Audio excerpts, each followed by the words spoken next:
मन के विचार भजन में सुरती को लगने नहीं देते। क्या करोगे तो? अब यहाँ से तो आप घर चले जाओगे, घर में तो भजन करोगे और भजन में आपके साथ ऐसा ही होगा। क्यों ये भजन गाया जाता है, क्यों बार बार ये लिया जाता है? जब ये स्थिति आप पर घर जाने पर, जब सुमिरन में बैठोगे तब आती है, तो आपके पास एक ही उपाय रहता है, प्रार्थना, और वो भी हृदय से निकलनी चाहिए। अगर प्रार्थना सही है, उपाय मिलेगा।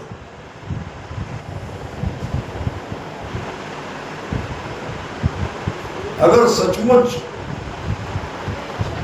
भजन करना चाहते हो, भजन में प्रेम लगाना चाहते हो, प्रेम लग नहीं रहा है,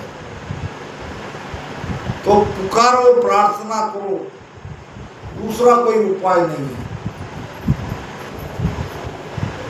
रात के 3 बजे उठने की कोशिश करो और 3 बजे रो। रोगे क्या उपाय है? रोना ही पड़ेगा। रोते रोते क्या कहो? प्रभु जी मेरी बात सुनाओ, प्रभु जी मेरी बात सुनाओ। मैं खोनी आपत्ति कोई तेरो, मैं खोनी आपत्ति कोई तेरो, कृपा कर घर आओ, प्रभु जी मेरी बात सुनाओ, प्रभु जी मेरी बात सुनाओ। अंदर का पूरा खोल दो। वो दृष्टा है, वो सब देख रहा है, आपके भाव को वो परख रहा है। ऐसे विनती के कोई पद ले लो और रात में गाओ एकांत में, और उसमें वो भाव लाओ। भजन नहीं हो रहा है, इसका मतलब कर्म आड़े आ रहे। तो अपने आप को खूनी, दोषी, गुनहगार परमात्मा के सामने करो कि हाँ, मैं खूनी हूं, मैं दोषी हूं, मैं कर्मी हूं। मगर इतना सब होने के बाद भी मेरे में एक अच्छाई है। क्या अच्छाई है? मैं तेरा हूं, मैं दूसरे का नहीं। बस एक मेरे में ये अच्छाई है, इसको देखो। मेरे दोष को मत देखो, मेरे अवगुण को मत देखो। हम रोज प्रार्थना करते हैं, क्या कहते हैं? अवगुण किया तो बहु किया, गिनती नहीं अपार। अपार चाहे गुना माफ करो, चाहे गर्दन मार, क्या मुकले विनंती करूं, लाज लगत है मोए, तुम देखत अवगुण किया, कैसे भावो तो। इसमें तो कारण छिपा है। तुम देखत अवगुण किया, कैसे भावो तो। आगे भक्ति दान मोए दीजिए, गुरुदेवन का दे, और कछु मांगू नहीं, इस दिन आपकी सेव। बस ये भाव निकलना चाहिए, तब जमेगा भजन। ऊपर ऊपर कितने भी करते रहोगे, उसमें भाव प्रेम नहीं है। नहीं जमेगा, देर लगेगी। नहीं जमेगा ये नहीं कह सकता कि राम राम कोई साधारण नाम नहीं है, राम राम को रट ही रहे, मगर उसमें भाव और प्रेम लाओ, और भाव प्रेम लग नहीं रहा है तो प्रार्थना को लाओ, तब आपका भी विश्वास आएगा, बढ़ेगा, कुदरत कला समझ में आएगी, और फिर कोई कहने सुनने की बात ही नहीं रही। महाराज कहते हैं, क्यों कर लखे अगमगत भाई,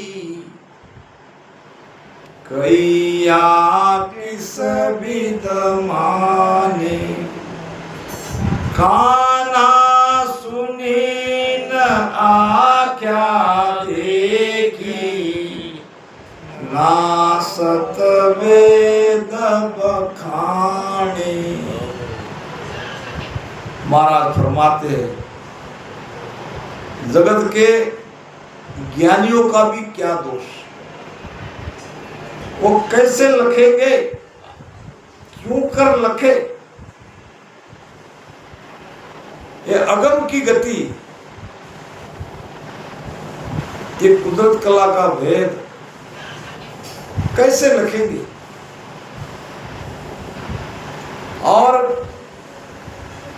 सत्संग में आके किसी संतों के मुख से ये कुदरत कला का ज्ञान उनको दिया भी जाए या ये सुनाया भी जाए तो कई या किस भी तो माने, कहने से कैसे मानेगा।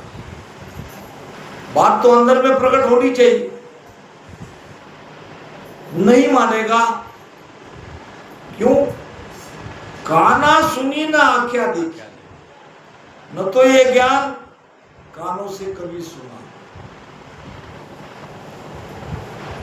और भीतर में न सूरत जगी, न सूरत रूपी आंखों से भीतर के शब्द की पहचान हुई, तो कैसे मानेगा?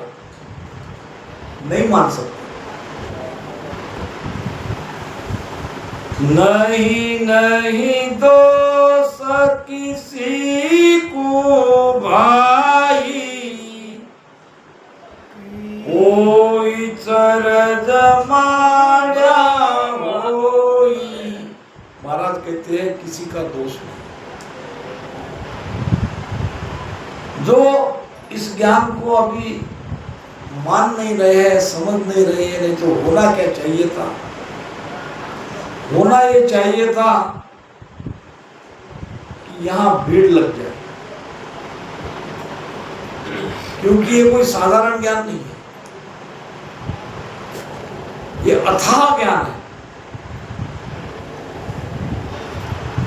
महाराज कहते हैं, सुमिरन से सुख उपजे, सुमिरन से दुख जाए, कहे कबीर कर सुमिरन रे, साई माय मिलाए।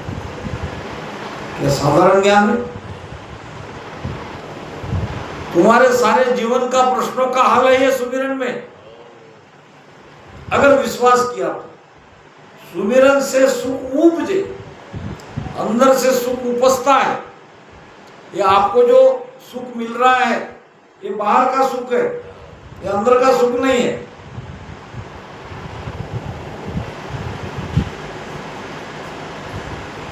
अच्छा पलंग है, अच्छी गद्दी है, पंखा है, रहने को बढ़िया मकान है, ये सुख बाहर से लाया कि भीतर से हुआ? ये बाहर का सुख है। और जो बाहर का सुख है कुछ दिन के बाद वो सुख दुख में परिवर्तित हो जाएगा, होने में देर नहीं लगती।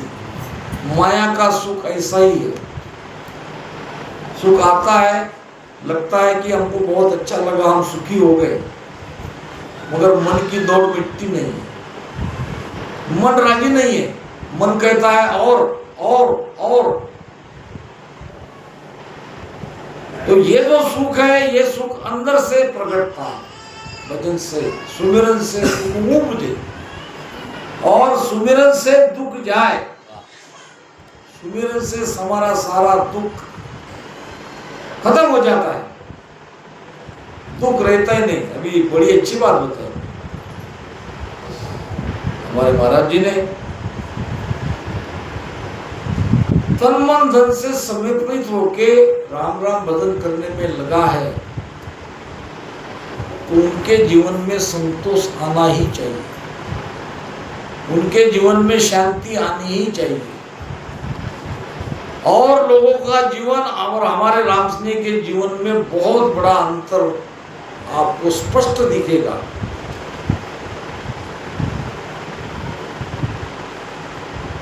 एक कोई मृत्यु लोक में भगवान शिव जी का भक्त था और बहुत बड़ा भक्त था। एक दिन माता पार्वती ने भगवान शिव को कहा कि मृत्यु लोक में तुम्हारा ये भगत तुम्हारी रोज भक्ति करता है, उसको कुछ देते क्यों नहीं? क्या तुम्हारा नाम लेने वाला ऐसे ही दुख से मर जाए, ऐसे ही कष्ट उसको मिलता रहे? भगवान शिव ने कहा देना तो बहुत चाहता हूँ, बहुत बार इच्छा हुई, बहुत बार मैंने देने की कोशिश करी मगर वो लेता नहीं तो मैं क्या करूँ? नहीं ऐसा कैसे? मनुष्य जाति में अगर किसी को कोई मिले वो लेता नहीं, ये मेरे भगत लेते नहीं। सच्चा भक्त संतोषी रहता है।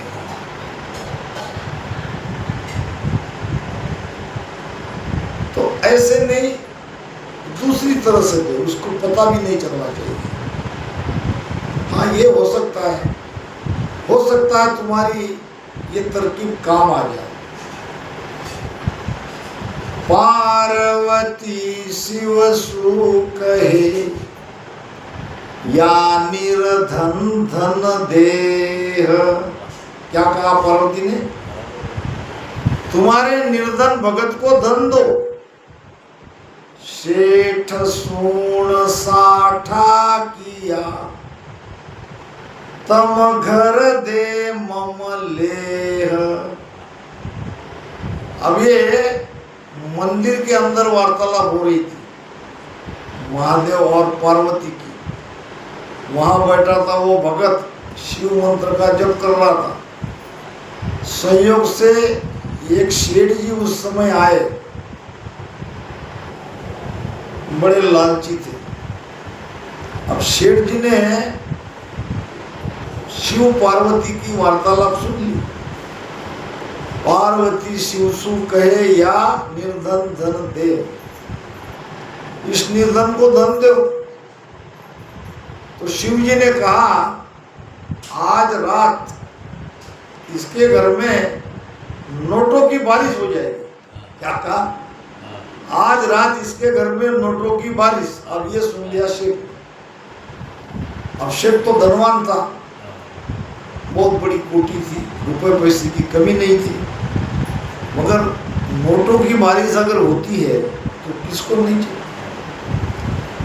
शेख ने युक्ति से काम लिया। वो भगत के पास गया, सेठ सुन साठा किया। साठा नाम अदला बदला। क्या अदला बदला? तम घर दे ममल्ले। भाई भगत जी ये काम आप आज कीजिए, अब भी किए। मेरी बहुत बड़ी हवेली है, केवल तुम तुम्हारे वस्त्र लेके, पहने हुए कपड़े लेके मेरी हवेली में चले जाओ। वो हवेली तुम्हारी, वहां का सामान तुम्हारा, वहां की तिजोरी तुम्हारी, वहां का धन तुम्हारा, सब कुछ तुम्हारा। अच्छा ठीक, फिर आप कहाँ रहोगे? हम तो आपकी कुटिया में रहेंगे। आज से तुम्हारी कुटिया मेरी और मेरी हवेली। सेठ सुन साठा किया तम घर दे ममले। और ऐसे नहीं लिख लेंगे, स्टैम्प पे। सारी व्यवस्था कर दी, शाम हो गई। अब भगत बेचारा चला गया सेठ जी के हवेली में, और ये बैठा अपने भगत की कुटिया में। अब रात जाए नहीं, कितने बजे? 8। हमको आधी रात होने की है। कितने बजे? 10। 2-3 घंटे और कैसे निकाल। ऐसे करते करते एक बार वो आधी रात हो गई। देखा ऊपर नोटों की बारिश तो अलग रह गई, 1 रुपया भी ऊपर से नहीं गिरा। अब क्या मन लगेगा? हवेली चली गई, सारा पैसा चला गया, और यहाँ नोटों की बारिश के लालच में बैठा रहा। दिन निकलते गया उसी मंदिर में, भगवान के पास। मृत्यु लोक में मनुष्य भी झूठ बोलते हैं, तुम भगवान भी झूठ बोलते हो। आकाशवाणी में, अरे भाई हमने कहा झूठ बोला? तुम्हारा दोनों का समान मैंने सुना, तुमने नहीं कहा माता पार्वती को। आज इस भगत के घर में आधी रात में नोटों की बारिश होने वाली है, तो बारिश तो हुई, कहाँ हुई? तुम्हारा ये सुन के मैंने मेरी हवेली उनको दे दी, तुम्हारे भगत को, और उसकी कुटिया में मैं आ गया। रात भर देखा, एक छदाम भी नहीं गिरा। अरे अरे अरे सेठ जी कुछ गलत फहमी हुई। ये जो वचन हमने दिए क्या तुम्हारे लिए दिए क्या? ये तो हमने हमारे भगत के लिए दिए। क्या भगत के यहाँ नोटों की बारिश नहीं हुई? वो हवेली का मालिक नहीं हुआ, वो तिजोरी का मालिक नहीं हुआ। नोटों की बारिश तो वहां होनी थी, जहां होनी थी वहां हो गई। तुम्हारे बारे में हमने नहीं कहा। कहने का मतलब विश्वास, भक्ति विश्वास से होती है। तेरे किया कुछ होवत नहीं, सोच करे नर तू अज्ञानी। सोचो मत, बहुत कम समय रहा, जितनी श्वासा बची है ज्यादा से ज्यादा भजन में लगाओ। मन सो एक ध्यान सो कीजे, और बोध सिर कछुअन लीजे। सहज व्रत में जो कुछ होई, ताको आड़ न दीजे कोई। रख विश्वास पूरसी हानि, बिरद अधिक बद तो हानि। मन में कई प्रकार के बोझ लिए हम जीवन जी रहे हैं, ये बोझ को उतार दो। एक लड़के की शादी हुई, लड़की गई अपने मायके दुल्हन, और कुछ दिनों के बाद वहां से संदेश आया अपने दामाद के लिए कि अब बहुत दिन हो गए लड़की को हम लाए, अब जरा दामाद की भी कुछ सेवा करेंगे, और फिर दामाद के साथ लड़की को भेज देंगे। संदेश आ गया। पुराने जमाने की बात है, ज्यादातर बैलगाड़ी घोड़े पे जाते थे। अभी अच्छे घर का था तो घोड़ा भी था बढ़िया। अब घोड़ा तैयार किया गया, जाने की तैयारी हो गई। अपने कपड़े पैक कर लिए। अब बैठने वाला था घोड़े पे, माता जी आ गई, बेटा ससुराल जा रहे हो, खाली हाथ जाना ठीक नहीं। मैंने कई प्रकार के मिष्टान्न बनाए हैं और सब डिब्बे में पैक किए हैं, ये थैला है, ये भी साथ लेके चलो। अब पहला अपना स्वयं का तो उसने गले में लटका दिया था, सूटकेस ब्रीफकेस जो भी है वो अपने कपड़े के, एक तरफ से माता ने दिया, वो इधर से लटका दिया। पिताजी आए, बेटा बेटा रुक रुक रुक, खाली हाथ नहीं जाना है, कुछ भेंट वस्तु लाया हूं, कुछ कपड़े लाया हूं, थोड़ा वजन तो बढ़ेगा, मगर ये समधी समधन से कह देना कि ये तुम्हारे समधी ने भेजा। अब काफी बड़ा वो बोझ था, उसको इधर से रख दिया, पीठ के पीछे अपना, बाजू में माता का, और इधर से पिता ने दिया हुआ, और उसका वजन बढ़ गया। ऐसी स्थिति में आया वो अपने ससुराल। गांव में प्रवेश करते ही शरारती बच्चे हंसने लगे। घोड़े पर सवार होके आया है, सारा बोझ अपने माथे पर लेके बैठा है, ये कैसा? और उसके पीछे पीछे लग गए। देखा दामाद जी आ गए, मगर दामाद जी की स्थिति देख के सारा पसीना से घामाघूम, इतना सारा बोझ बड़ी मुश्किल से एक एक उतार दिया। पत्नी को बड़ा गुस्सा है, क्योंकि हर लड़की अपना अपमान सहेगी, अपने पति का अपमान, वो भी ससुराल में, कभी होने नहीं देती। अरे तो ऐसी स्थिति में आया तो सारे गांव में जग ऐसा ही हो गई, गांव वाले हंस रहे थे। अंदर लेते तुरंत पत्नी ने हाथ पकड़ के अंदर ले गया। तुम्हें जरा सी भी अक्ल नहीं? क्या किया? माता ने दिया, खाने के डिब्बे पिता ने लाया सामान, तो क्या मैं छोड़ देता भाई? मैं ये नहीं कही रही, घोड़े पे बांध सकते थे, इतना बेर तुमने अपने ऊपर क्यों लाके यहाँ पे आए हो?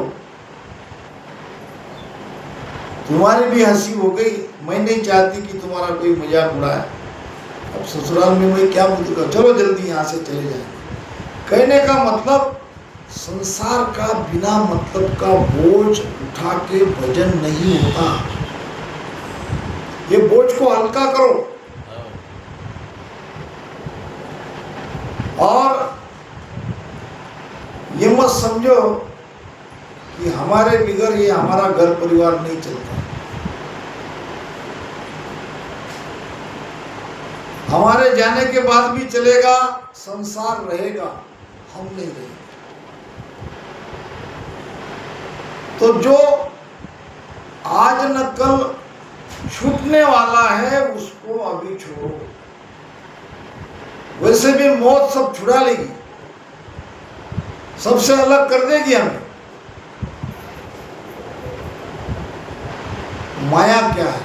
माया असत्य है, जो दिख रही है वो चर्म सूक्ष्म से, ये सब झूठ है।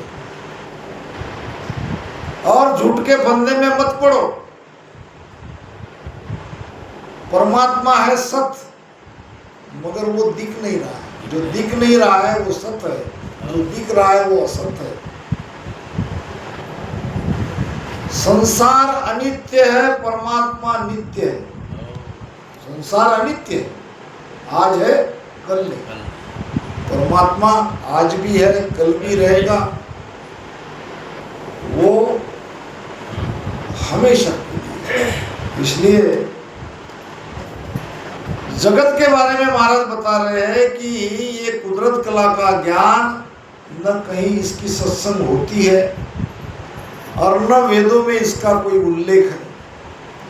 अगर वेद इस ज्ञान को कहता, कुदरत कला के वेद को बता के जाता, तो लोग जरूर धारण कर लेते। ऐसा भी नहीं हुआ है।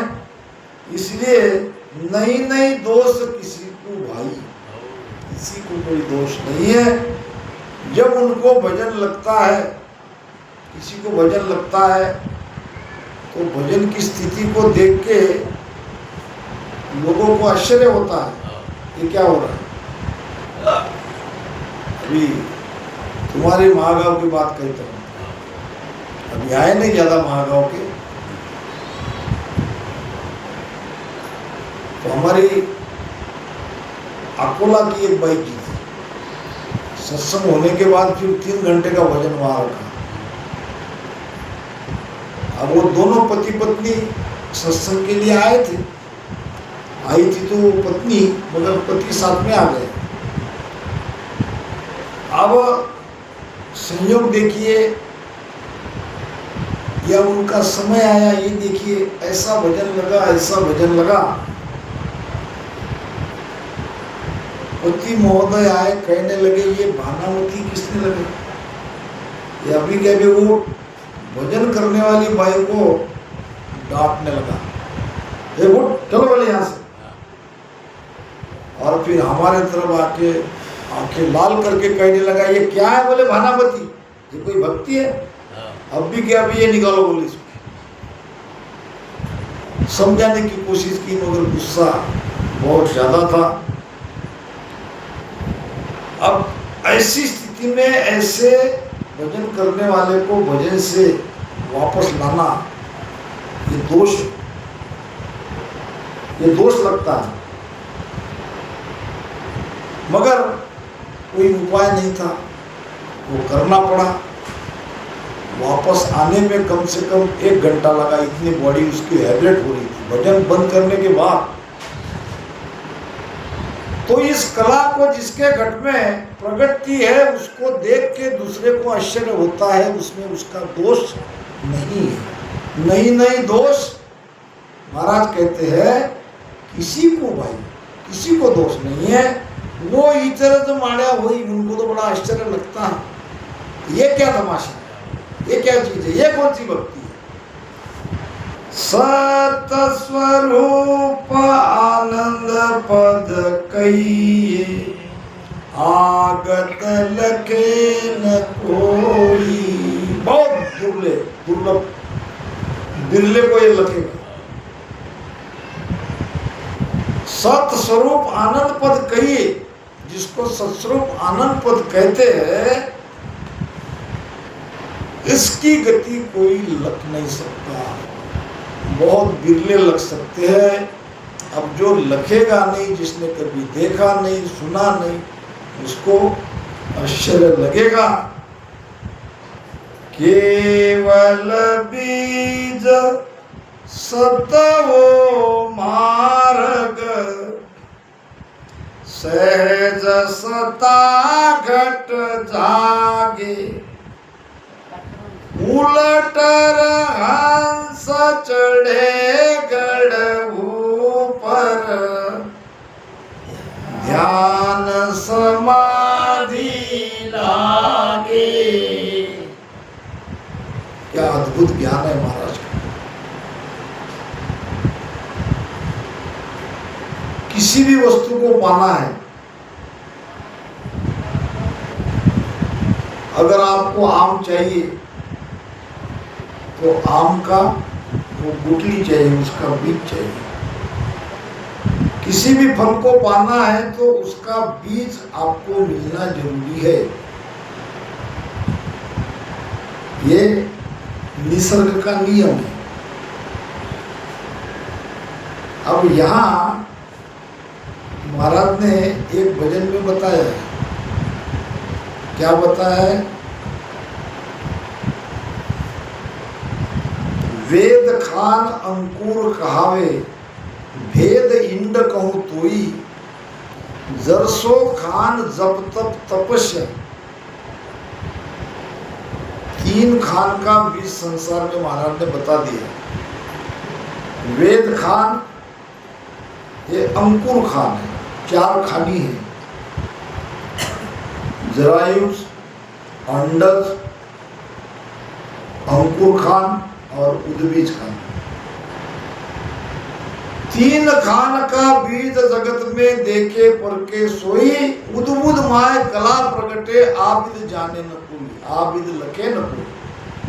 3 खान का बीज जगत में है। आप